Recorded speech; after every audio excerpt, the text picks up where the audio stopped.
ഒരു ഭർത്താവ് കടമ നിർവഹിച്ചില്ലെങ്കിൽ ഒരു സ്ത്രീക്ക് കണ്ണീരാകും. എന്തുകൊണ്ടാണെന്നറിയോ?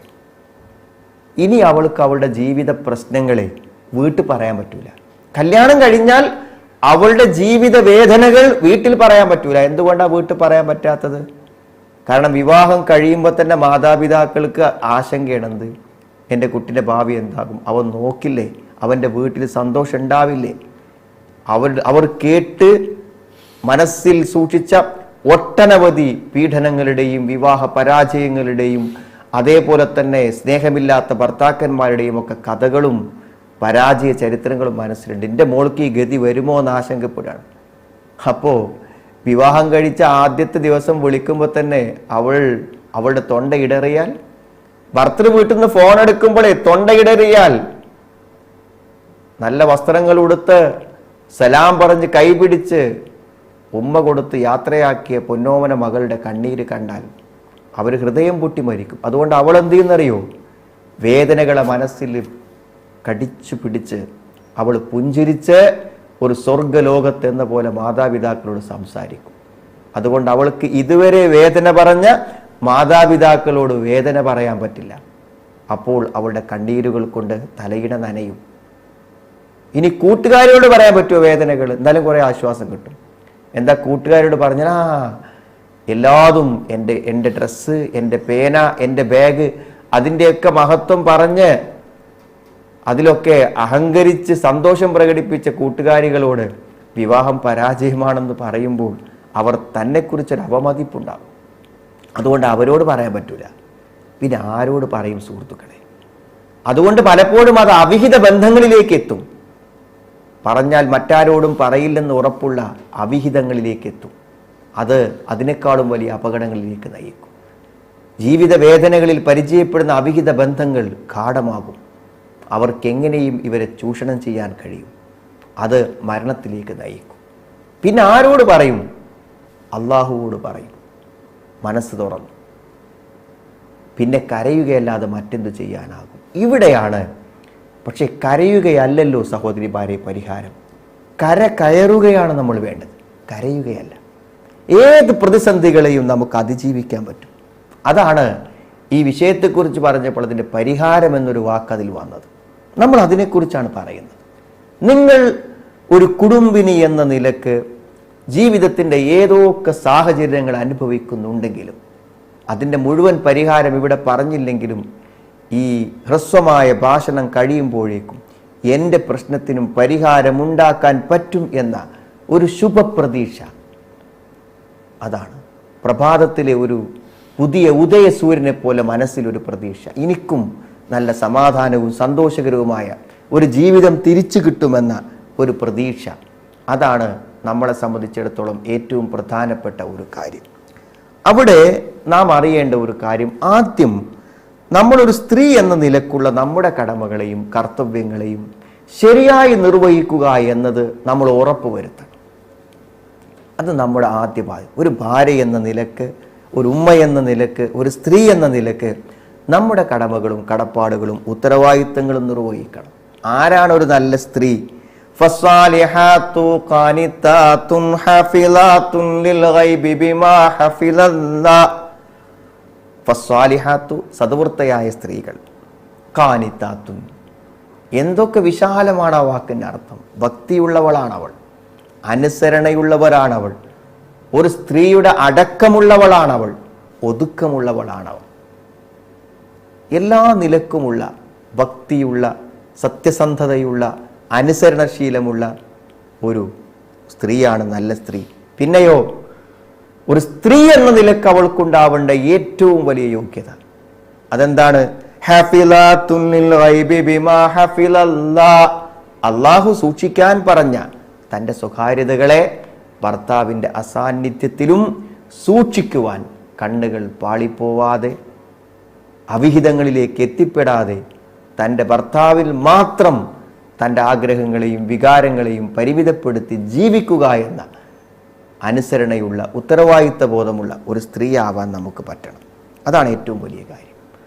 സഹോദരിമാരെ, പരിഹരിച്ചേ പറ്റൂ. പരിഹരിച്ചില്ലെങ്കിൽ എന്താണ് പ്രശ്നം? പരിഹരിക്കാതിരുന്നാൽ, ഒരു പ്രശ്നമുണ്ടെങ്കിൽ അത് പരിഹരിച്ചോളണം.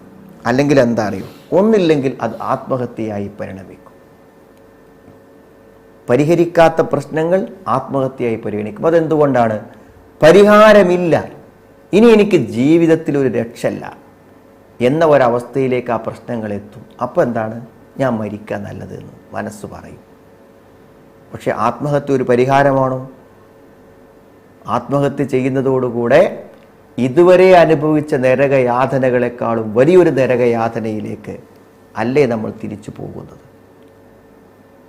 ആത്മഹത്യയുടെ പാരമ്യതയിലെത്തുമ്പോൾ വേണ്ടിയില്ലായിരുന്നു എന്ന് വിചാരിക്കാത്ത ഏതെങ്കിലും ആത്മഹത്യ ചെയ്തവരുണ്ടോ?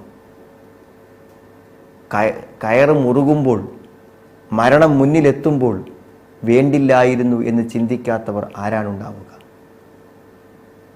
പക്ഷേ അതൊരു പരിഹാരമല്ല, ഒരിക്കലും ഒരു പരിഹാരമല്ല.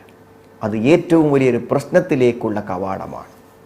അല്ലെങ്കിൽ എന്താ ഉണ്ടാവുക? പരിഹരിച്ചില്ലെങ്കിൽ മാനസികം, മനസ്സു തളരും. മനസ്സു തളർന്നാൽ ശരീരം തളരും, സ്ട്രോക്ക് വരും, മാരകമായ രോഗങ്ങൾ വരും. മനസ്സ് തളരും. പ്രശ്നങ്ങൾക്ക് പരിഹാരമുണ്ടാകാതെ മനസ്സിന് താങ്ങാനാവാത്ത ഭാരം മനസ്സിനെ ഞെരുക്കിയാൽ മനസ്സിൻ്റെ പ്രവർത്തനം തളരും.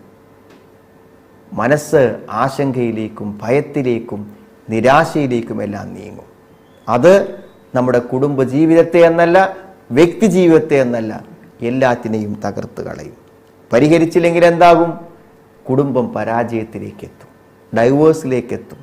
മക്കളൊരു ഭാഗത്തും വാപ്പയൊരു ഭാഗത്തും ഉമ്മയൊരു ഭാഗത്തും എത്തും. പരിഹരിച്ചില്ലെങ്കിൽ ഉണ്ടാകുന്ന അടുത്ത കാര്യമാണ്, അതുമല്ലെങ്കിലോ ഒരു ഭക്തിയിലേക്ക് നമ്മുടെ ജീവിതം നീങ്ങും. എല്ലാ ഭൗതികമായ ജീവിത ബാധ്യതകളെയും വിസ്മരിച്ച് വെറുതെ ഒരു ഹവയാകുന്ന ഒരു ഭക്തിയിലേക്ക് നീങ്ങി ജീവിതത്തിൻ്റെ ക്രിയാത്മകമായ അവസ്ഥകൾ നഷ്ടപ്പെട്ടൊരവസ്ഥയിലേക്ക് നീങ്ങും. ഇതൊന്നും നമുക്ക് ജീവിതത്തെ മുന്നോട്ട് പോകാൻ സഹായിക്കുന്ന ഒന്നല്ല. ഈ പ്രശ്നത്തെക്കാളും നല്ല ഒരവസ്ഥയുമല്ല ഇതൊന്നും. നിലവിലുള്ള പ്രശ്നത്തെക്കാളും വലിയ പ്രയാസങ്ങളാണ് ഈ 4 അവസ്ഥകൾ. അതുകൊണ്ട് പരിഹാരത്തിലേക്കാണ് നമ്മൾ നീങ്ങേണ്ടത്.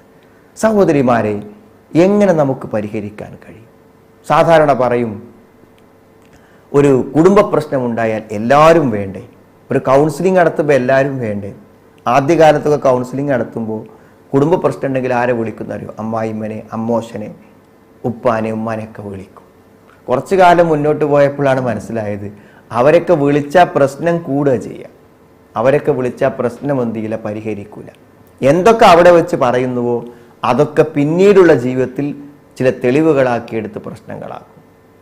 പ്രശ്നം പരിഹരിക്കാൻ ഭാര്യയും ഭർത്താവും ഉണ്ടായാൽ മതി എന്നായിരുന്നു പിന്നെ കുറച്ചു കാലം ചിന്തിച്ചത്. അപ്പോൾ ഭാര്യയ്ക്ക് ചെയ്യേണ്ട കാര്യം ഭാര്യനോട് പറയാം, ഭർത്താവിനോട് വേണ്ട കാര്യം ഭർത്താവിനോട് പറയാം. അപ്പോൾ പരിഹരിച്ച് തീരും. കുറച്ചും കൂടെ നമ്മൾ ഈ രംഗത്ത് പ്രവർത്തിച്ചപ്പോൾ നമുക്ക് മനസ്സിലായത്, 2ൽ ഒരാൾ റെഡിയായാൽ മതി എന്നാണ്.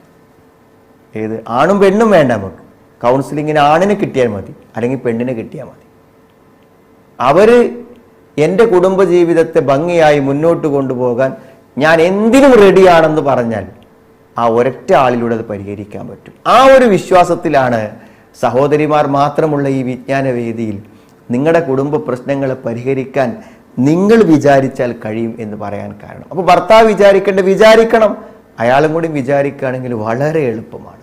പക്ഷെ അയാൾ വിചാരിച്ചില്ലെങ്കിലും നമ്മുടെ പ്രശ്നങ്ങൾ നമുക്ക് പരിഹരിച്ച് മുന്നോട്ട് പോകാൻ പറ്റും. ഒന്നാമത്തൊരു കാര്യം എന്താണെന്ന് ചോദിച്ചാൽ, കുടുംബജീവിതത്തിൽ, വിവാഹ ജീവിതത്തിൽ വേണ്ട ഏറ്റവും പ്രധാനപ്പെട്ട കാര്യം മനസ്സുകൊണ്ട് രണ്ടാളും ഇഷ്ടപ്പെടണം.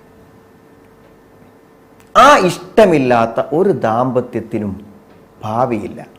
ആ ഒരു ദാമ്പത്യത്തിനും ദാമ്പത്യത്തിൻ്റെ സുഖമില്ല, ദാമ്പത്യത്തിൻ്റെ സന്തോഷമില്ല. ഹൃദയം കൊണ്ട് സ്നേഹിക്കണം, പ്രശ്നങ്ങൾ എന്തുമുണ്ടാവട്ടെ, പക്ഷെ ഇഷ്ടപ്പെട്ടിരിക്കണം. വേർപിരിയുന്നതിനെ കുറിച്ച് ചിന്തിക്കാൻ പോലും കഴിയാത്ത ഒരിഷ്ടം അവർ തമ്മിലുണ്ടാവണം. ആ ഇഷ്ടമുണ്ടായിത്തീരുക എന്നതാണ് ഒരു കുടുംബത്തിൻ്റെ ഭദ്രത. ഭാര്യ ഭർത്താക്കന്മാർ ഒന്നിച്ചു പോകുന്നതിൻ്റെ ഏറ്റവും പ്രധാന കാരണം ആ സ്നേഹമാണ്. ഈ സ്നേഹം സഹോദരിമാരെ, അത് അവർണ്ണനീയമാണ്. അത് വാക്കുകളെ കൊണ്ട് പറഞ്ഞു തരാനാവില്ല. ഞാൻ പറയുന്നതല്ല, വാക്കുകളെ കൊണ്ട് പറഞ്ഞു തീരില്ല. കാരണം ആണും പെണ്ണും തമ്മിലുള്ള സ്നേഹം അതാണ്. അതുകൊണ്ടാണ് നമുക്ക് അഫെയറുകളെ, പ്രേമബന്ധങ്ങളെ വേർപെടുത്താൻ പ്രയാസം. കുറച്ച് പ്രായക്കാരൊക്കെ ഒരു +2കാരൊക്കെ ആണെങ്കിൽ എന്താ നിങ്ങൾ നമ്മളെങ്ങാനും അവരെ വേർപെടുത്താൻ ശ്രമിച്ചാൽ വേർപെടുത്തണം, അത് വളരെ യുക്തിപരമായിരിക്കണം. പക്ഷേ നമ്മൾ അവരെ കൈകാര്യം ചെയ്യുന്നിടത്ത് അതൊരു ബലപ്രയോഗത്തിൽ വേർപെടുത്താൻ ശ്രമിച്ചാൽ എന്താ അറിയും, അത് ചിലപ്പോൾ ആത്മഹത്യയിലേക്ക് നയിക്കും, ഡിപ്രഷനിലേക്ക് നയിക്കും. എത്രയോ ചെറുപ്പക്കാർ, കൗമാരപ്രായക്കാർ മാനസികമായ പ്രശ്നങ്ങളിലേക്ക് പോയിട്ടുണ്ട്, സൂയിസൈഡ് ചെയ്തിട്ടുണ്ട്. കാരണം നല്ല ആണും പെണ്ണും തമ്മിലൊരു സ്നേഹം എന്ന് പറഞ്ഞാൽ അത് വല്ലാത്തൊരു സ്നേഹമാണ്. വജഅല ബൈനകും മവദ്ദതൻ വറഹ്മ ഇന്ന ഫീ ദാലിക ലആയാതിൻ ലിഖൗമി യതഫക്കറൂൻ. വജഅല ബൈനകും മവദ്ദതൻ വറഹ്മ, അത് അല്ലാഹ് ഉണ്ടാക്കിയതാണ്. അവിടെ മവദ്ദത്തുമുണ്ട് റഹ്മത്തുമുണ്ട്. അതൊരു വല്ലാത്ത ഒരു സ്നേഹമാണ് സഹോദരിമാരെ. അതിനൊന്നും നമുക്ക് വാക്കുകളെ കൊണ്ട് പറഞ്ഞു തരാൻ പറ്റില്ല. ആ സ്നേഹം അവരിൽ ഉണ്ടായിരിക്കണം. അതുകൊണ്ടാണല്ലോ നല്ല യുവത്വ സമയത്ത് വിവാഹം കഴിഞ്ഞിട്ടൊന്ന് സന്തോഷകരമായ ശാരീരിക മാനസിക ബന്ധങ്ങൾ നടക്കുന്നതിന് മുമ്പ് ഭർത്താവ് ആക്സിഡന്റ് വിട്ടു, സ്പൈനൽ കോഡിന് അപകടം പറ്റി. ഇനി അയാൾക്ക് ലൈംഗിക ശേഷിയില്ല, അയാൾക്ക് അവൾക്കൊരു സഹായവും ചെയ്യാൻ പറ്റില്ല, ജോലിക്കും പോകാൻ പറ്റില്ല. പക്ഷേ എനിക്ക് ഈ ഭർത്താവല്ലാതെ മറ്റൊരു ജീവിതം വേണ്ടാന്നാണ്. ആണാണെങ്കിൽ വേറെ വിവാഹം കഴിക്കാം, പെണ്ണാണെങ്കിലോ ഇവനെ ഒഴിവാക്കിയിട്ട് വേണ്ടേ വേറെ ആളെ കഴിക്കാൻ, വേണ്ട എനിക്ക് അയാൾ മതി. അപ്പോൾ നമ്മൾ ആലോചിക്കും എങ്ങനെയാണ് ഒരു സ്ത്രീക്ക് അങ്ങനെ പറ്റുന്നത്. അതാണ് സഹോദരിമാരെ സ്നേഹം.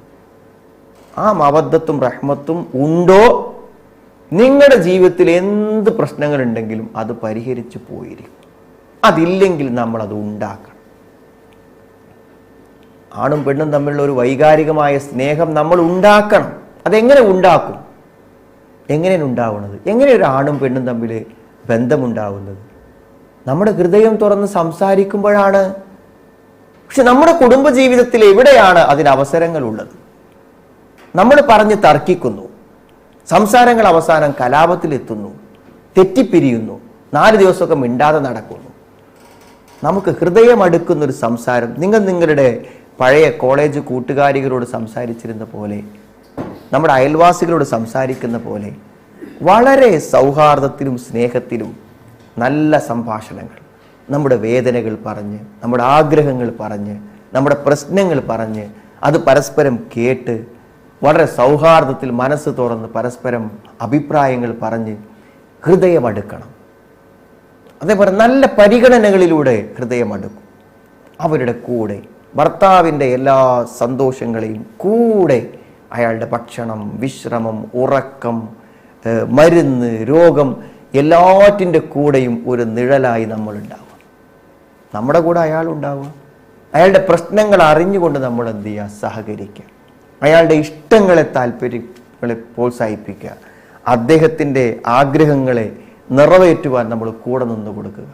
വേദനകളിലും വിഷമങ്ങളിലും എല്ലാം കേട്ട് ധൈര്യം നൽകി കൂടെ നിൽക്കുക. അതല്ലേ ഒരു നല്ല ഭാര്യയുടെ. നോക്കൂ നിങ്ങൾ, എന്തുകൊണ്ടാണ് സഹോദരങ്ങളെ ഖദീജ റളിയല്ലാഹു അൻഹയെ റസൂലുള്ളാഹി മറക്കാതിരുന്നത്? എന്തുകൊണ്ടാണ്? അനേകം പത്നിമാർ തൻ്റെ ജീവിതത്തിലൂടെ കടന്നുപോയിട്ടും ആ ആദ്യ ഭാര്യയെ, ഒരുപക്ഷെ തന്നെക്കാൾ പ്രായമുണ്ടെന്ന് പറയുന്ന ഖദീജ റളിയല്ലാഹു അൻഹയെ എന്തുകൊണ്ട് മറന്നില്ല? കന്യകയായിട്ടല്ലേ ആയിഷ റളിയല്ലാഹു അൻഹ കടന്നു വന്ന ജീവിതത്തിലേക്ക്? വിധവയായി കടന്നു വന്ന ആദ്യ ജീവിതത്തിലെ ആദ്യത്തെ 10 വർഷങ്ങളിൽ പ്രവാചകന് മറ്റു ഭാര്യമാരില്ല. എന്തായിരുന്നു ഖദീജയുടെ പ്രത്യേകത? ജീവിതത്തിൻ്റെ ഏറ്റവും പ്രതിസന്ധി നിറഞ്ഞ ആദ്യ കാലഘട്ടങ്ങളിൽ, മക്കയിലെ ഏറ്റവും പ്രയാസകരമായ കാലഘട്ടങ്ങളിൽ വലിയ ധൈര്യമായി കൂടെ നിന്നു. വഹി വന്ന സമയത്ത് ഭയപ്പെട്ടപ്പോൾ എവിടെയെല്ലാം ജീവിതത്തിൻ്റെ പ്രതിസന്ധികളുണ്ടോ അവിടെയെല്ലാം ഒരു തുണയായി, ഏകാന്തതയിൽ ഒരു ശക്തിയായി, ഒരവലംബമായി കൂടെ നിന്നു എന്നുള്ളതാണ്. അങ്ങനെ നിൽക്കുമ്പോഴാണ് നമ്മുടെ ഭർത്താവിൻ്റെ ഹൃദയം നമ്മൾ കവർന്നെടുക്കുന്നത്. പക്ഷെ നാം തിരക്കിലാണ്, വീട്ടുജോലിയിലാണ്. പലപ്പോഴും നമുക്ക് അയാളുടെ ഇഷ്ടങ്ങൾ അറിയാൻ, അയാളുടെ കാര്യങ്ങൾ അറിയാൻ സമയം ലഭിക്കുന്നില്ല. ചിലപ്പോഴൊക്കെ കുറ്റപ്പെടുത്താനല്ല, ചില സഹോദരിമാരൊക്കെ എന്ത് വിചാരിക്കുന്നത് എന്താ അറിയോ? മക്കൾക്ക് സമയത്ത് കാര്യങ്ങൾ ചെയ്തു കൊടുത്തില്ലെങ്കിൽ അവരുടെ സ്കൂളും കോളേജും സമയം തെറ്റും. അമ്മായിമ്മയും അമ്മോശയും പിണങ്ങും, മാതാപിതാക്കൾ പരാതി പറയും. പക്ഷേ ഭർത്താവ് തൻ്റെ കൂടെ നിൽക്കുന്നത് കൊണ്ട് അയാളുടെ കാര്യങ്ങൾ ചെയ്തില്ലെങ്കിലും പ്രശ്നമില്ല. അതുകൊണ്ട് അയാൾക്ക് പുറത്തിറങ്ങാൻ നോക്കുമ്പോൾ ഒരു ഷർട്ടില്ല, അയാൾക്ക് ഇഷ്ടപ്പെട്ട ഭക്ഷണം റെഡിയല്ല, അയാളുടെ കാര്യങ്ങളൊന്നും ചിന്തിക്കുന്നില്ല, അയാളുടെ രോഗങ്ങളെക്കുറിച്ച് അന്വേഷണങ്ങളില്ല. കാരണം ഇഷ്ടമില്ലാഞ്ഞിട്ടല്ല, നാം തിരക്കിലാണ്. പക്ഷേ ആ ഹൃദയത്തെ കവർന്നെടുക്കാൻ, സ്നേഹബന്ധങ്ങളെ ഊട്ടി ഉറപ്പിക്കാൻ നമുക്ക് കഴിയണം. സമ്മാനങ്ങൾ നൽകണം, സ്നേഹങ്ങൾ നൽകണം, സന്തോഷത്തിൻ്റെയും സ്നേഹത്തിൻ്റെയും ചുംബനങ്ങൾ ഉണ്ടാവണം. ജീവിതത്തിൽ അത്തരത്തിലുള്ള ഒരു ബന്ധമുണ്ടാക്കി കഴിഞ്ഞാൽ എല്ലാ പ്രശ്നങ്ങളും അവിടെ തീരും. ഇതില്ലാതെ ഒരു പ്രശ്ന പരിഹാരങ്ങൾ സാധ്യമല്ല. അപ്പോൾ ഒന്നാമത്തെ ചോദ്യം, നിങ്ങളും നിങ്ങളുടെ ഭർത്താവും തമ്മിൽ ഒരു ഹൃദയ ബന്ധമുണ്ടോ? ഒരു വൈകാരികമായ സ്നേഹമുണ്ടോ? ഒരു ഇമോഷണലായ ഒരു അറ്റാച്ച്മെൻ്റ് ഉണ്ടോ? എങ്കിൽ നിങ്ങളുടെ എന്ത് പ്രശ്നങ്ങളും ഈ ഒരു സ്നേഹത്തിൻ്റെ നിഴലിൽ, സ്നേഹത്തിൻ്റെ ബലത്തിൽ നമുക്ക് പരിഹരിച്ച് മുന്നോട്ട് പോകാൻ പറ്റും. അതില്ലെങ്കിൽ അത് നിങ്ങൾ ഉണ്ടാക്കാൻ ശ്രമിക്കണം. അതില്ലാത്തൊരു ദാമ്പത്യത്തിന് യാതൊരു അർത്ഥവുമില്ല എന്നതാണ് സത്യം. എന്നാൽ പിന്നെ പ്രശ്നങ്ങളില്ലേ? പ്രശ്നങ്ങളുണ്ട്. എന്തൊക്കെയാണ് പ്രശ്നം?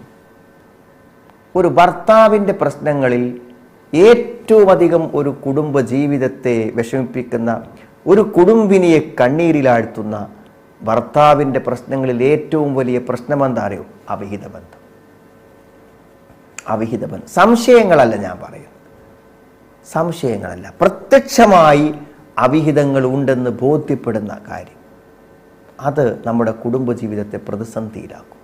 ഈ കഴിഞ്ഞ ദിവസം റേഡിയോയിലേക്ക് എഴുതി ചോദിച്ചൊരു സഹോദരി ചോദിക്കുന്നൊരു ചോദ്യമുണ്ട്.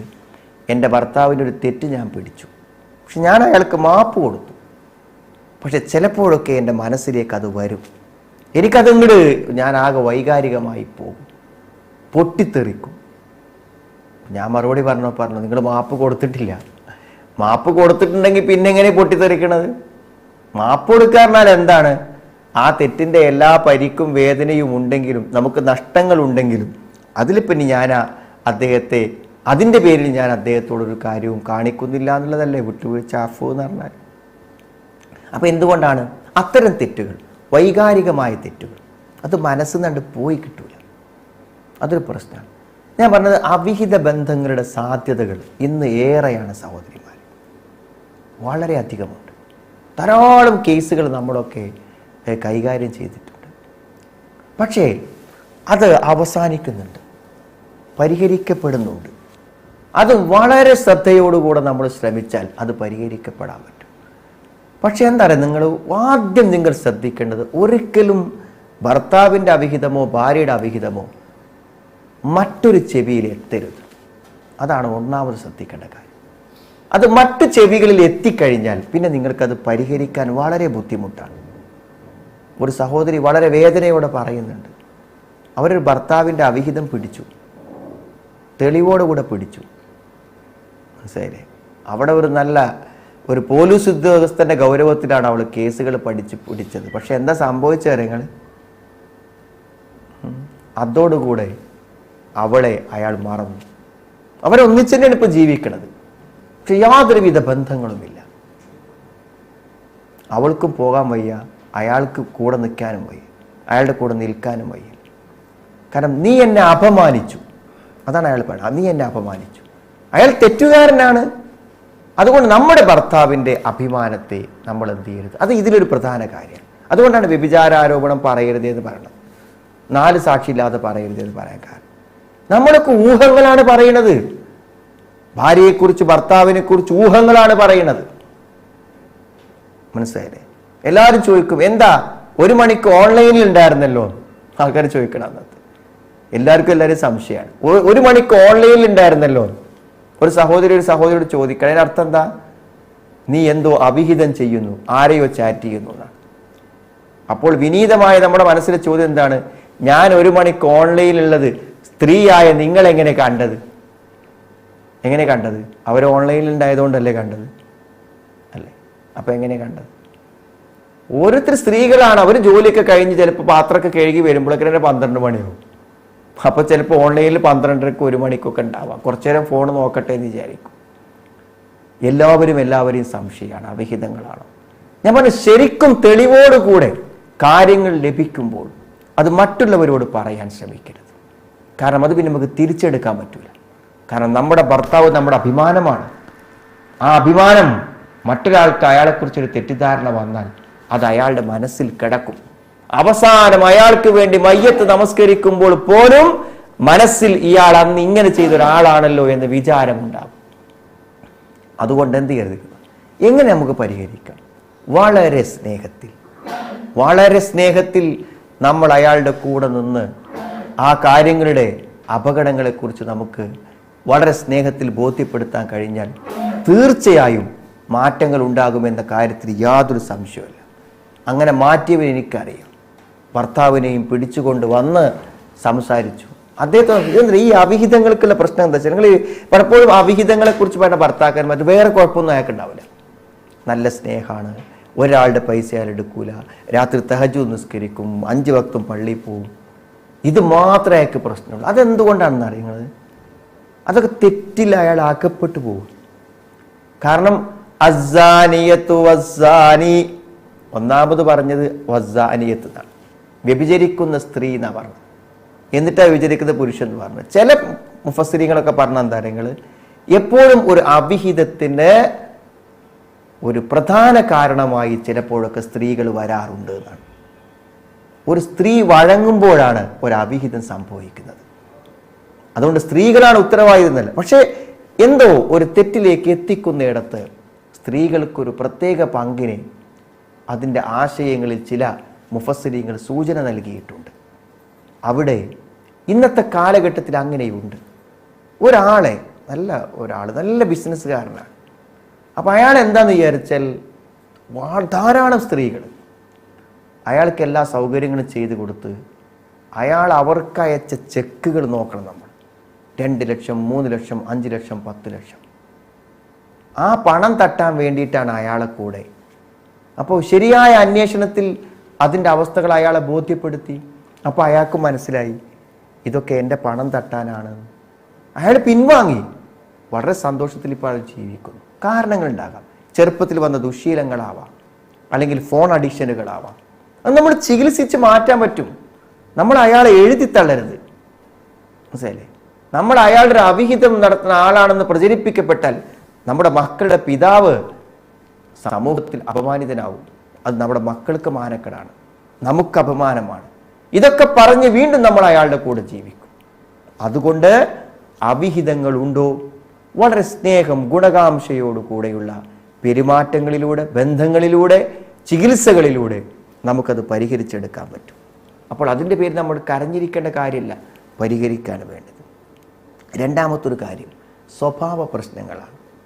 സ്വഭാവ പ്രശ്നങ്ങളുടെ പേരിൽ അവരുടെ പീഡനങ്ങൾ, അതേപോലെ തന്നെ ചീത്ത പറച്ചിലുകൾ, അതേപോലെ കുറ്റപ്പെടുത്തലുകൾ, ഇത് നിരന്തരം കേട്ട് കേട്ട് കേട്ട് കരയേണ്ടി വരുന്ന സഹോദരിമാരുണ്ട്. കണ്ണീരിൻ്റെ ഒരു കാരണം അതാണ്. അവിടെ സ്വഭാവ പ്രശ്നങ്ങളെക്കുറിച്ച് നമുക്ക് പറയാനുള്ളത് എന്താണെന്ന് വിചാരിച്ചാൽ, ശരിക്കും നിങ്ങൾ ആലോചിച്ചു, നിങ്ങൾ വിവാഹത്തെക്കുറിച്ച് പറഞ്ഞപ്പോൾ നബി സല്ലല്ലാഹു അലൈഹി വസല്ലം പറഞ്ഞല്ലോ, തർലൗന ദീനഹു വഖുലുഖഹു. ദീന് പറഞ്ഞു, സ്വഭാവം വേറെ പറഞ്ഞു. അപ്പൊ ദീനല്ലേ സ്വഭാവം? കാന ഖുലുഖുഹു അൽ ഖുർആൻ. നബി സല്ലല്ലാഹു അലൈഹി വസല്ലം സ്വഭാവം ഖുർആനാന്ന് പറയുമ്പോൾ ദീൻ തന്നെയല്ലേ സ്വഭാവം? അല്ല, സ്വഭാവം എന്നത് വേറെ ഒന്നാണ്. ദീനിൽ നിന്നുണ്ടാകും സ്വഭാവം. ദീനാണ് നല്ല സ്വഭാവങ്ങളുടെ അടിസ്ഥാനം. പക്ഷേ സ്വഭാവങ്ങളിൽ തകരാറ് ആർക്കും ഉണ്ടാവാം. അത് പ്രത്യേകം അന്വേഷിക്കണം വിവാഹ സമയത്ത് എന്നാണ്. അപ്പോൾ ഈ സ്വഭാവ പ്രശ്നങ്ങളെ നമ്മൾ എങ്ങനെ പരിഹരിക്കാം? അപ്പോൾ നമുക്കൊന്നിങ്ങനെ ശ്രദ്ധിച്ചാൽ നമുക്കറിയാം, നിരന്തരമായി നമ്മുടെ ഭർത്താവ് ദേഷ്യപ്പെടുകയും ചോദ്യം ചെയ്യുകയും ചീത്ത പറയുകയും ചെയ്യുന്ന വിഷയം എന്താണ്? അതെൻ്റെ സഹോദരിമാരൊന്ന് ഇത്തരം സ്വഭാവ പ്രശ്നങ്ങൾ, എപ്പോഴും ദേഷ്യപ്പെടുക, ഇമോഷണൽ ആവുക, ഇങ്ങനത്തെ ഭർത്താക്കന്മാരുടെ കൂടെ ജീവിച്ച് വേദനകൾ അനുഭവിക്കുന്ന സഹോദരിമാരൊന്ന് ചിന്തിക്കുക, അദ്ദേഹം എന്തിനാണ് എന്നെ ചീത്ത പറയുന്നത്? അപ്പോൾ ചിലപ്പോൾ നമ്മളതിനെപ്പറ്റി പഠനം നടത്തുമ്പോൾ അതെല്ലാം ഒരു വിഷയത്തിലായിരിക്കും, ചിലപ്പോൾ ഒരു വൈകലായിരിക്കും. എല്ലാ കാര്യം അവസാന സമയത്ത് ചെയ്യുക. അത് പൊതുവെ സ്ത്രീകൾക്ക് സംഭവിക്കാവുന്ന ഒരു കാര്യമാണ്. ചില സഹോദരിമാരൊക്കെ അങ്ങനെ തന്നെയാണ്, എല്ലാം അവസാന കാര്യം. ഒരു സ്ഥലത്ത് പോകാണ്ടെന്ന് പറഞ്ഞാൽ 5 മണിക്ക് പോകണം എന്ന് പറഞ്ഞാൽ 5:45 ഇറങ്ങാൻ പറ്റും. അപ്പോൾ ചോദിക്കുമ്പോൾ ഒരു വീടാകുമ്പോൾ ഒരു പെണ്ണിന് പരിമിതികളുണ്ട്. പക്ഷേ എങ്കിൽ പോലും നമുക്ക് എന്താണ്, അത് പരമാവധി നമ്മൾ ആ കാര്യത്തെ എന്ത് ചെയ്യണം, ശരിയാക്കി എടുക്കാൻ വേണ്ടി ശ്രമിക്കണം. എല്ലാ കാര്യങ്ങളും എന്ത് ചോദിച്ചാലും അത് അവസാന നിമിഷത്തേക്ക്. അപ്പോൾ എല്ലാ കാര്യങ്ങളും ലേറ്റ് ആവുന്നു എന്നാണ് അദ്ദേഹത്തെ പ്രകോപിപ്പിക്കുന്നതെങ്കിൽ നമ്മളത് പരിഹരിച്ചേ പറ്റൂ. പരിഹരിക്കാൻ കഴിയുന്നതാണെങ്കിൽ അത് പരിഹരിക്കണം. 100 പ്രശ്നങ്ങൾ ഉണ്ടാവില്ല. ചിലപ്പോൾ അയാൾ നല്ലൊരു ഭക്ഷണം ആഗ്രഹിക്കുന്ന ആളായിരിക്കും. അപ്പോൾ അയാൾക്ക് ആ സമയത്ത് എന്താണ് വേണ്ടത് നമ്മൾ പ്രത്യേകം ശ്രദ്ധിക്കേണ്ടി വരും. ചില ആളുകൾ വളരെ പിശുക്കായിരിക്കും, സമ്പത്ത് ചെലവഴിക്കാൻ ഭയങ്കര മടിയായിരിക്കും. അങ്ങനെയാണെങ്കിൽ എന്ത് ചെയ്യണം, നമ്മൾ അദ്ദേഹത്തിന് കാര്യങ്ങളൊക്കെ നടത്തിക്കൊണ്ടു പോകാൻ എന്തെങ്കിലുമൊക്കെ ചില വകുപ്പുകൾ ഉണ്ടാക്കിയിട്ട് അദ്ദേഹത്തിൻ്റെ പിശുക്കിനെ നമ്മൾ സഹായിക്കുന്നു എന്ന നിലക്ക് നിന്ന് നമ്മുടെ കാര്യങ്ങൾക്ക് കോട്ടം പറ്റാത്തൊരു ഹിക്മത്ത് നമ്മളിവിടെ പ്രയോഗിക്കേണ്ടി വരും. അപ്പോൾ നിങ്ങളുടെ ഭർത്താവ് എപ്പോഴാണ് വൈകാരികമാകുന്നത്, എപ്പോഴാണ് എല്ലാത്തിനും ദേഷ്യം പിടിച്ചും കൊണ്ട് ഒരാളുണ്ടാവില്ല. അങ്ങനെ ഉണ്ടെങ്കിൽ അത് അയാളുടെ മാനസിക പ്രശ്നങ്ങളോ അയാളുടെ കടമോ അല്ലെങ്കിൽ ജീവിത പ്രതിസന്ധികളോ മാനസിക അസ്വാസ്ഥ്യങ്ങളോ ഒക്കെ ആയിരിക്കും. അതായത് നോർമലായൊരു വ്യക്തി ദേഷ്യം പിടിക്കുന്ന ചില കാരണങ്ങളുണ്ടാവും. ആ കാരണം പരിഹരിച്ചാൽ സ്വാഭാവികമായി അത് മാറും. പിന്നെ ചില സ്വഭാവങ്ങൾ നമ്മൾ എന്ത് ചെയ്യണം എന്നറിയുന്നത്, നമ്മൾ അക്കമഡേറ്റ് ചെയ്യേണ്ടി വരും. അത് മാറ്റാൻ പിന്നാലെ കൂടരുത്. അത് നിലനിർത്തിക്കൊണ്ട് അദ്ദേഹത്തെ സ്നേഹിക്കാം. അതല്ലേ സ്ത്രീകളെ കുറിച്ച് പറഞ്ഞപ്പോൾ വളഞ്ഞ എല്ല് എന്ന് പറഞ്ഞപ്പോൾ ആ വളഞ്ഞ എല്ലിനെ ആസ്വദിക്കാനാണ് പറഞ്ഞത്. ആ ചില കുരുത്തക്കേടുകൾ കാണാൻ, ആ കുരുത്തക്കേടിനെ നമ്മൾ എന്ത് ചെയ്യുക, അതൊരു തമാശയാക്കി എടുത്തിട്ട് സന്തോഷമാക്കി എടുക്കുക. അപ്പം അങ്ങനെ ചില സംഗതികൾ ഉണ്ടാവും, മാറ്റാൻ പറ്റാത്ത കാര്യങ്ങൾ. അതിനെ നമ്മൾ എന്ത് ചെയ്യുക, ആ രൂപത്തിൽ കണ്ടുകൊണ്ട് മുന്നോട്ട് പോവുക എന്നുള്ളതാണ്. അതിൻ്റെ പിന്നാലെ കൂടി നേരാക്കാൻ ശ്രമിച്ചാൽ ഒരു പക്ഷേ അത് കൂടുതൽ പ്രശ്നങ്ങളിലേക്ക് നടക്കും. മൂന്നാമത്തൊരു കാര്യം എന്താ അറിയോ, സാമ്പത്തിക കാര്യങ്ങളാണ്. ഈ ഭർത്താവിൻ്റെ സാമ്പത്തികം എന്ന് പറയുമ്പോഴൊക്കെ എന്താ വെച്ചാൽ അത് ഓരോ വ്യക്തികളതും സെപ്പറേറ്റാണ്. അതുകൊണ്ടാണ് ഒരു ഭാര്യയ്ക്ക് ശമ്പളം ഉണ്ടെങ്കിലും ഭർത്താവിന് കൊടുക്കണമെന്നില്ല. കൊടുക്കണം, നമ്മൾ അയാളെ കൂടെ ജീവിക്കുന്നത് കൊണ്ട് സഹകരിച്ച് പോകാൻ വേണ്ടി കൊടുക്കണം. പക്ഷെ അയാൾക്ക് അതിൽ അവകാശമില്ല. എന്താ പറയുക, കാരണം അവിടെ സമ്പാദ്യമാണ്. പക്ഷെ അവർക്ക് ദാനമായി കൊടുക്കാം, സന്തോഷമായി കൊടുക്കാം, വീട്ടുകാര്യങ്ങളിലൊക്കെ ചിലവഴിക്കാം, ഒരു പ്രശ്നമല്ല. അത് സാമ്പത്തികം അങ്ങനെയാണ്. മരിച്ചാൽ മുഴുവൻ ഭർത്താവിന് കിട്ടൂല, ഭർത്താവിന് മുഴുവൻ ഭാര്യയ്ക്കും കിട്ടൂല. അതൊക്കെ അതിൻ്റെ അവകാശികൾക്ക് പോകും. ഒരു വിഹിതം അവർക്ക് കിട്ടുന്ന മാത്രം. അതുകൊണ്ട് എന്താ അറിയോ, നമ്മൾ ഈ പറയുന്നതിനൊക്കെ പണം ഉണ്ടാക്കി കൊടുക്കുക എന്നുള്ള പരിപാടി ഉണ്ടല്ലോ, അത് നിങ്ങളെ എവിടെ എത്തിക്കൂല. അതാണ് സ്ത്രീധനത്തിൻ്റെയൊക്കെ പ്രശ്നം. ഭർത്തൃ വീട്ടിൽ നിന്നും ഭാര്യ വീട്ടിൽ നിന്നും ഭാര്യയിൽ നിന്നും പണം സ്വീകരിക്കും, അതിനൊരു അറ്റുണ്ടാവില്ല. ഒരു സഹോദരി വളരെ സങ്കടപ്പെട്ട് പറഞ്ഞു, അതായത് അയാളുടെ അതൊരു ഹാബിറ്റാണ്. അയാൾക്ക് കാണിലൊക്കെ പോയി ഇൻവെസ്റ്റ് ചെയ്യുക, എന്നിട്ട് അവിടെയൊക്കെ പരാജയപ്പെടും, അവിടെയൊക്കെ കടമാകുക. അപ്പോൾ ആ സ്ത്രീ പറഞ്ഞു, അവിടെ ഒരു ഹോട്ടൽ എടുത്തു, അവിടെ 10 ലക്ഷം കടായി, അപ്പുറത്തൊരു സൂപ്പർ മാർക്കറ്റ് എടുത്തു, അവിടെ ഒരു 20 ലക്ഷം കടായി. ഇത് ഇയാളുടെ ഒരു സ്ഥിരം പരിപാടിയാണ്. അപ്പം അതിനൊക്കെ കാശ് ഉണ്ടാക്കാൻ ഇവിടെ മെനക്കെട്ടാൽ എന്തുണ്ടാവുക, അത് പരിഹരിക്കും. അത് അയാൾ ജീവിതം കൊണ്ട് പഠിച്ചോളും. അതിന് സമയം കൊടുക്കാനേ പറ്റൂ. അപ്പോൾ നിങ്ങൾ എന്ത് ചെയ്യേണ്ട കാര്യങ്ങൾ, ബുദ്ധിമുട്ടി പണം ഉണ്ടാക്കി കൊടുക്കേണ്ട കാര്യം, അയാളുടെ വേദനകളിൽ നിങ്ങൾ കൂടെ നിൽക്കുക, വിഷമങ്ങളിൽ കൂടെ നിൽക്കുക. ആവശ്യത്തിന് എല്ലാം പണം ഉണ്ടാക്കി കൊടുത്ത് പ്രശ്നം പരിഹരിക്കാൻ ശ്രമിച്ചാൽ വീണ്ടും വീണ്ടും പണത്തിന് വേണ്ടി ആവശ്യപ്പെട്ടുള്ള പ്രശ്നങ്ങളാണ് ഉണ്ടാവുക. എല്ലാറ്റിനും സപ്പോർട്ട് ചെയ്ത് കൂടെ നിൽക്കാനേ പറ്റുള്ളൂ എന്നുള്ളതാണ്. നമുക്ക് കഴിയാത്ത നമ്മൾ വെറുതെ ശ്രമിക്കേണ്ടതില്ല എന്ന്. പിന്നുണ്ടാകുന്ന ഒരു വിഷയം എന്താണെന്ന് അറിയാം നിങ്ങൾ. ഇപ്പോൾ ഏറ്റവും അവസാനം കണ്ടൊരു വിഷയമാണെന്ന്, ഒരു സഹോദരി ഇതേവരെ കണ്ണീര് നമ്മൾ പറയാം, കരഞ്ഞ് കുറേ സമയം സംസാരിച്ചു. അപ്പോൾ എന്താ അവർ പറഞ്ഞതെന്ന് പറഞ്ഞാൽ എന്താ വെച്ചാൽ, ഉമ്മ ഒരു സ്വൈരം തെറ്റാണ്. ഇത് ഭർത്താവിൻ്റെ മാതാവിനെ കുറിച്ചാണ്. ഉമ്മ ഒരു സ്വൈരം തെറ്റ്. ഉമ്മൻ്റെ ഏറ്റവും ഇളയ മകനാണ്. അപ്പോൾ ഉമ്മൻ്റെ ഒരു ആശങ്ക എന്താ വെച്ചാൽ, ഇവളേറ്റ് ഇവനെ വശീകരിച്ച് പിടിച്ചുകൊണ്ട് പോകുക എന്നുള്ളതാണ് ഇവരുടെ ആശങ്ക. അപ്പോൾ ഉമ്മ ഇങ്ങനെ വിളിച്ചുകൊണ്ടിരിക്കും, ഉമ്മ ഇങ്ങനെ സംസാരിച്ചുകൊണ്ടിരിക്കും. എപ്പോഴും ഇവൾക്ക് ഒരവസരം കൊടുക്കാത്ത വിധം ഉമ്മ അവനെ പുറത്താണെങ്കിലും വീട്ടിലാണെങ്കിലും ഫോളോ ചെയ്തുകൊണ്ടിരിക്കും. അതൊരു സ്ത്രീ എത്ര വേദനിപ്പിക്കും. അപ്പോൾ ഇവളെ ഇഷ്ടമാണ്. അപ്പോൾ ചിലപ്പോഴൊക്കെ എന്താ വെച്ചാൽ ഉമ്മ വല്ലാതെ ബുദ്ധിമുട്ടാകുമ്പോൾ ഉമ്മയോട് ചോദിക്കും, എന്തപ്പോൾ ഞാൻ ഓളപ്പം ഒന്ന് വർത്തമാനം പറഞ്ഞാൽ, ഇന്ന് ഞാൻ അവളായിട്ടൊന്ന് പുറത്തു പോയാൽ, എന്തപ്പോൾ ഞങ്ങളൊന്ന് ഒന്നിച്ച് പുറത്തു പോയി താമസിച്ചാൽ എന്നൊക്കെ ചിലപ്പോൾ അങ്ങനെ ചോദിക്കാൻ പാടില്ലല്ലോ ഒരിക്കലും, ഉമ്മനോടല്ലേ. അങ്ങനെ ചോദിച്ചു പോകും അവൻ, അത്രമാത്രം ബുദ്ധിമുട്ടിക്കലാണ്. അപ്പോൾ ഞാൻ ആ സഹോദരിക്ക് പറഞ്ഞു കൊടുത്തു, എന്താ പറയുക, ഇനിയിപ്പോൾ ഈ ഭർത്താവിന് ഒരിക്കലും ഉമ്മനെ അവോയ്ഡ് ചെയ്ത് ഒഴിവാക്കിയിട്ട് നിങ്ങളെ സ്നേഹിക്കാൻ പറ്റില്ല. അപ്പോൾ അയാൾ വല്ലാത്തൊരു പ്രതിസന്ധി അനുഭവിക്കുന്നുണ്ട്. നിങ്ങളെ ഭയങ്കര ഇഷ്ടമാണ്, പക്ഷെ നിങ്ങളെ കൂടെ സ്വതന്ത്രമായി ജീവിക്കാൻ ഉമ്മ അനുവദിക്കാത്തിൽ പ്രതിഷേധമുണ്ട്. പക്ഷേ ഉമ്മനോടത് പ്രകടിപ്പിക്കാൻ പോയി. അയാളുടെ ഒരു അവസ്ഥ വെച്ചിട്ട് നിങ്ങൾ അപ്പോൾ പറഞ്ഞെന്താ വെച്ചാൽ, ഉമ്മ ഈ ചെയ്യണതിനെ ഒന്നും വിഷമമായിട്ട് കാണണ്ട, അതൊക്കെ നിങ്ങൾ എന്താ ചെയ്തോളിയും എന്നിലക്ക് വിട്ടുകൊടുക്കുക. പക്ഷെ തന്നോടുള്ള സ്നേഹവും തന്നെ കിട്ടുമ്പോഴുള്ള അവസരങ്ങളിലൊക്കെ അത് ശരിക്കും പ്രകടിപ്പിക്കുക. അത് നിങ്ങൾ ഈ വിഷയം ചർച്ച ചെയ്തുകൊണ്ട് വെറുതെ നഷ്ടപ്പെടുത്തരുത്. അവർ വളരെ സന്തോഷത്തോടു കൂടെ ഇപ്പോൾ ജീവിച്ചു പോകുന്നുണ്ട്. ഞാൻ പറഞ്ഞത്, അയാൾക്ക് മാറാൻ കഴിയാത്ത, അയാൾക്ക് മാറ്റാൻ കഴിയാത്ത കാര്യങ്ങളിൽ നമ്മൾ മാതാപിതാക്കളുടെ കാര്യങ്ങൾ അങ്ങനെയാണ്. അവർ ഇന്ന സ്ഥലത്ത് വീടുണ്ടാക്കാൻ തന്നെ അവിടെ വീടുണ്ടാക്കേണ്ടി വരും, ഇന്നത് ഇങ്ങനെ തന്നാൽ അങ്ങനെ ആവേണ്ടി വരും, ഇത്ര പൈസ നിൽക്കുവാണെന്ന് പറഞ്ഞാൽ കൊടുക്കേണ്ടി വരും. അപ്പോൾ അതൊക്കെ യുക്തിപരമായി കൈകാര്യം ചെയ്യുക. അതിനെന്താണ്, ഭർത്താവിനെ നമ്മൾ ഇങ്ങോട്ട് പിടിച്ചു വലിക്കുക, ഉമ്മ അങ്ങോട്ട് പിടിച്ചു വലിക്കുക, അങ്ങനെ ആ സാധുവിനെ കഷ്ടപ്പെടുന്നതിൻ്റെ അർത്ഥം നമ്മൾ മനസ്സിലാക്കി പെരുമാറുക. അയാളുടെ ഒരു ജീവിതാവസ്ഥയിൽ അയാൾക്ക് ഇത്രയൊക്കെ സാധിക്കുള്ളൂ എന്ന് മനസ്സിലാക്കിയിട്ട് നമ്മൾ എന്ത് ചെയ്യാം, പെരുമാറാൻ വേണ്ടി ശ്രമിക്കുമ്പോൾ പരിഹാരം ഉണ്ടാകും. എപ്പോഴും ഈ ഒരു അവസ്ഥ മനസ്സിലാക്കി പെരുമാറുക. അതല്ലാതെ നമ്മളും ഉമ്മയെപ്പോലെ ഒരു ഭാഗത്ത് നിന്ന് അയാൾക്ക് പിടിവലി കൂടിയാൽ അയാൾ ജീവിതത്തിൽ കഷ്ടപ്പെടും, വല്ലാത്ത മാനസിക പ്രതിസന്ധികൾ അനുഭവിക്കുന്നൊരു കാര്യമുണ്ടായി. പിന്നെ മറ്റൊന്ന് മക്കളെ കാര്യമാണ്.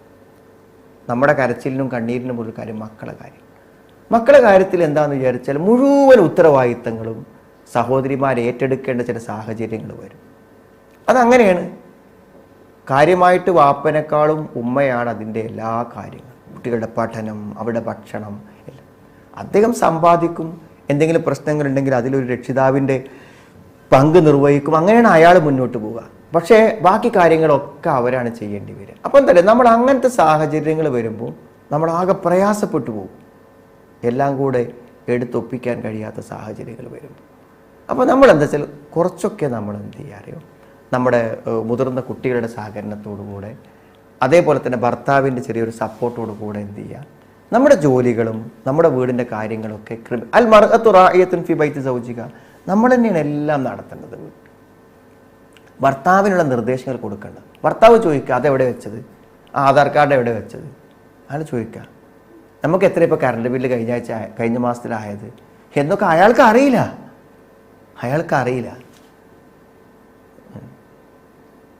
അപ്പോൾ എല്ലാ കാര്യങ്ങളും അവരാണ് നിർവഹിക്കുന്നത്.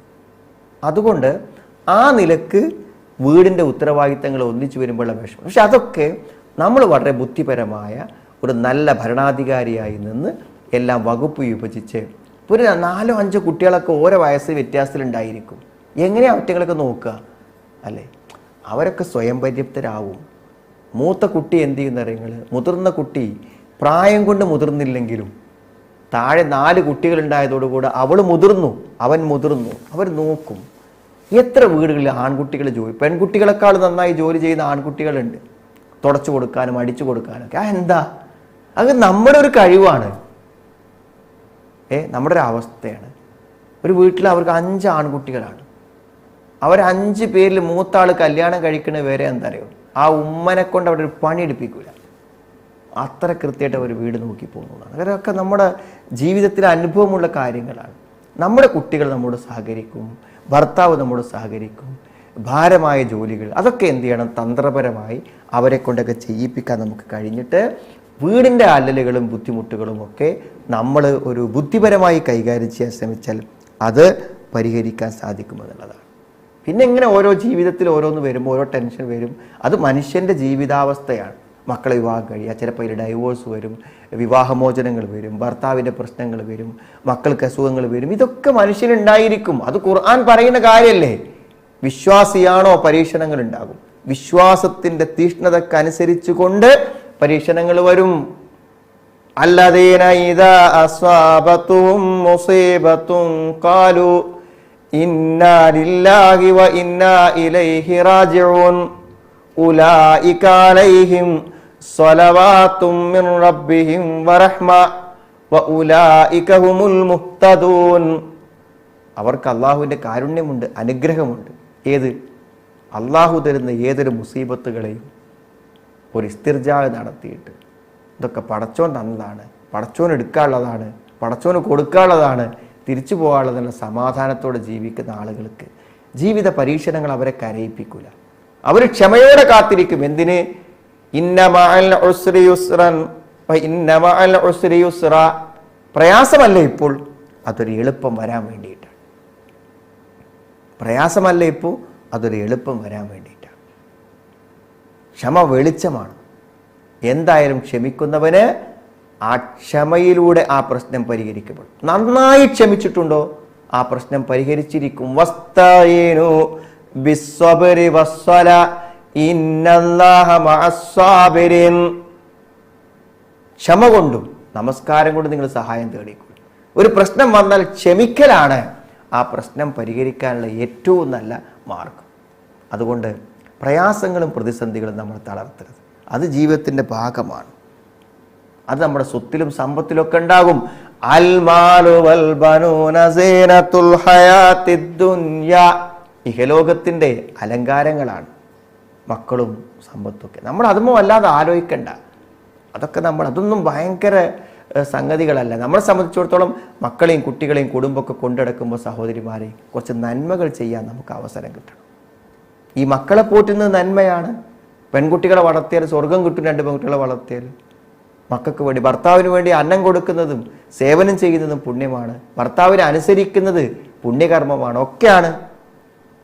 അൽ മാലു വൽ ബനൂന സീനത്തുൽ ഹയാത്തിദ് ദുനിയ വൽ ബാഖിയാതുസ് സാലിഹാത്ത് ഖൈറുൻ ഇൻദ റബ്ബിക സവാബൻ വ ഖൈറുൻ അമല.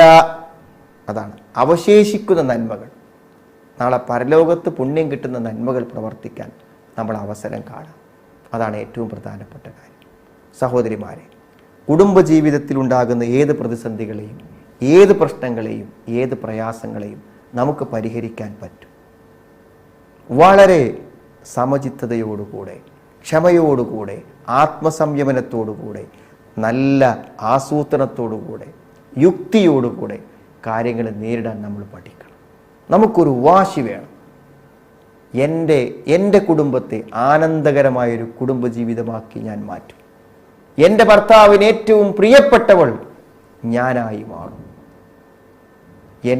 എൻ്റെ മക്കൾ ഞങ്ങളുടെ വാപ്പയുടെയും ഉമ്മയുടെയും ആ സ്നേഹ പരിലാളനയിൽ സന്തോഷത്തോടെ വളരും. ഈ പ്രതിസന്ധികളൊക്കെ ഞാൻ മറികടക്കും. നോക്ക്, മദ്യപാനിയായ ഒരു ഒരു ഒരു ഒരു സ്ത്രീ വിളിച്ച്, ഭർത്താവ് മദ്യപാനിയാണ്, വാടക താമസിക്കണം, അയാൾ മദ്യപിച്ച് കോലാഹലം ഉണ്ടാക്കിയിട്ടേ രാത്രി ഇറങ്ങിപ്പോകാൻ പറഞ്ഞ് വന്നിരിക്കുകയാണ് വാടക കെട്ടിടത്തിൻ്റെ ഉടമസ്ഥൻ. ആ സ്ത്രീൻ്റെ ഒരു അവസ്ഥ നോക്ക് നിങ്ങൾ. അയാൾ ശരിക്കും 4 കാലിലാണ് വന്നിരിക്കുന്നത്. നാട്ടുകാർ മുഴുവൻ ഒരുമിച്ച് കൂടി. പക്ഷെ അവരവിടെ വെച്ച് വിളിച്ചിട്ട് അവർ പറഞ്ഞു, ഇതിൻ്റെ പാരമ്യതയിലെത്തി ഉസ്താദ്, ഇനി അത് പരിഹരിക്കണം. എങ്ങനെ പരിഹരിക്കണം? അയാളുടെ മദ്യപാനം നിർത്തിയാൽ അയാളെപ്പോലെ മറ്റൊരു നല്ല മനുഷ്യനില്ല. അയാളെ ഭാര്യ പറയാണ്, ഈ മദ്യപാനം അങ്ങ് മാറ്റി നിർത്തിയാൽ അത്ര നല്ലൊരു മനുഷ്യനില്ല. അപ്പോൾ അവൾക്കറിയാം പരിഹാരമുണ്ട്. നമ്മൾ ഡി അഡിക്ഷൻ സെന്ററിൽ എത്തിച്ചു.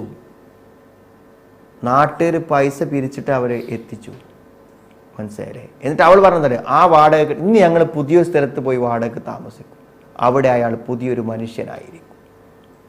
നിങ്ങൾ ആലോചിച്ച് നോക്കുക, ഒരു പെണ്ണ് അതുവരെ സഹിച്ച് നിൽക്കണമെങ്കിൽ ക്ഷമയോടുകൂടെ എൻ്റെ പ്രശ്നം ഞാൻ പരിഹരിക്കും എന്ന മനസ്സുറപ്പോടുകൂടെ അവർ പ്രശ്നങ്ങളെ പരിഹരിച്ചു.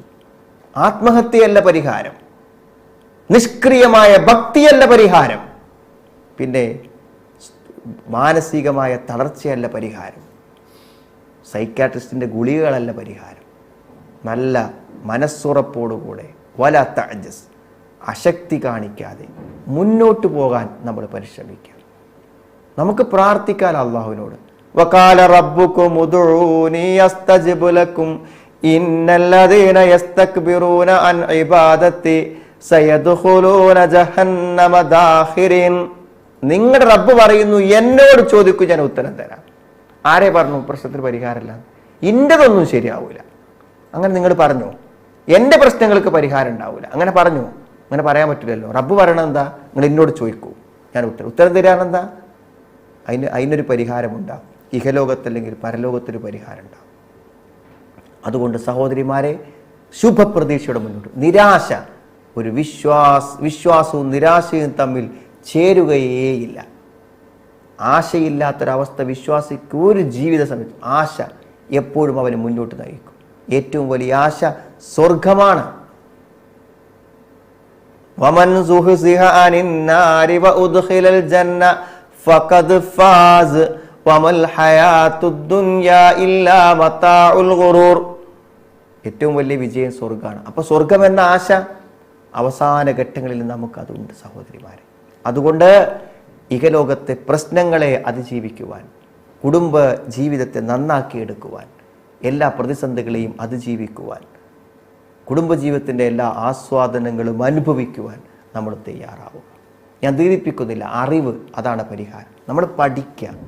പീസ് റേഡിയോ അതാണ്. 24 മണിക്കൂറും സൗകര്യം. ജമീൽ ആപ്പ് ഒരു സൂപ്പർ മാർക്കറ്റ് പോലെ നിങ്ങൾക്ക് ആവശ്യമുള്ളതെല്ലാം ലഭിക്കുന്നു. വാട്സപ്പ് ഗ്രൂപ്പുകൾ. ഇൻഷാ അല്ലാഹ് നമ്മൾ ഒരു പുതിയ ഘട്ടത്തിലാണ്. ഓൺലൈൻ കോൺഫറൻസ് വരാൻ പോവുകയാണ് ഏപ്രിൽ ആദ്യവാരത്തിൽ. നമ്മളെല്ലാവരും രജിസ്റ്റർ ചെയ്യണം. 4 ദിവസങ്ങളിൽ നമ്മുടെ കുടുംബത്തിലെ എല്ലാവർക്കും, കുട്ടികൾക്കും സ്ത്രീകൾക്കും എല്ലാവർക്കും പ്രോഗ്രാമുകളുണ്ട്. അപ്പോൾ അതിൻ്റെ ഭാഗമായിട്ടുള്ള പരിപാടിയിൽ ബാലസംഗമം ഇത്ര മനോഹരമായിരുന്നു. മണിക്കൂറുകൾ കുട്ടികളൊക്കെ വളരെ ശ്രദ്ധയോടുകൂടി ഇരുന്നു, സൂമിലായിട്ട് പോലും. അതുകൊണ്ട് ഇനിയുള്ള എല്ലാ പരിപാടികളെയും കുറിച്ച് നിങ്ങൾ അന്വേഷിക്കണം. ഈ പ്രബോധന രംഗത്ത് നിങ്ങൾ നിങ്ങളുടേതായ പങ്ക് നിർവഹിക്കണം. കൊല്ലം ജില്ലയിലെയും തിരുവനന്തപുരം ജില്ലയിലൊക്കെ സഹോദരിമാർക്ക് ഈ വിജ്ഞാനവേദി മുന്നോട്ട് കൊണ്ടുപോകാൻ, വളരെ വൈജ്ഞാനികമായി തന്നെ മുന്നോട്ട് കൊണ്ടുപോകാൻ, അതിൻ്റെ ഗുണഫലങ്ങൾ നമുക്കും ഇത് കേൾക്കുന്നവർക്കും ലഭിക്കാൻ നമ്മൾ ആഗ്രഹിക്കണം, പ്രാർത്ഥിക്കണം. ഞാൻ ദീർഘിപ്പിക്കുന്നില്ല. അള്ളാഹു ഈ ഒരു കേൾവിയും ഈ ഒരു സംസാരവും നമ്മുടെ ജീവിതത്തിൽ പുതിയ വഴിത്തിരിവുകൾ, പുതിയ പ്രതീക്ഷകൾ, പ്രശ്നങ്ങളെ മുന്നോട്ട് പോകാൻ കരയുകയല്ല, നമ്മൾ കരകയറുകയാണ് വേണ്ടത്. എല്ലാ പ്രതിസന്ധികളിൽ നിന്നും കരകയറി മുന്നോട്ട് പോകാൻ അള്ളാഹു നമുക്ക് തൗഫീഖ് പ്രദാനം ചെയ്യുമാറാവട്ടെ. നമ്മുടെ ഇണകളിൽ നിന്ന്, സന്താനങ്ങളിൽ നിന്ന് അള്ളാഹു നമുക്ക് കൺകുളിർമ പ്രദാനം ചെയ്യട്ടെ. റബ്ബന ആതിന ഫി ദുനിയ ഹസന വഫിൽ ആഖിറതി ഹസന വഖിനാ അദാബന്നാർ വൽഹംദുലില്ലാഹി റബ്ബിൽ ആലമീൻ. അല്ലാഹുമ്മ സ്വല്ലി അലാ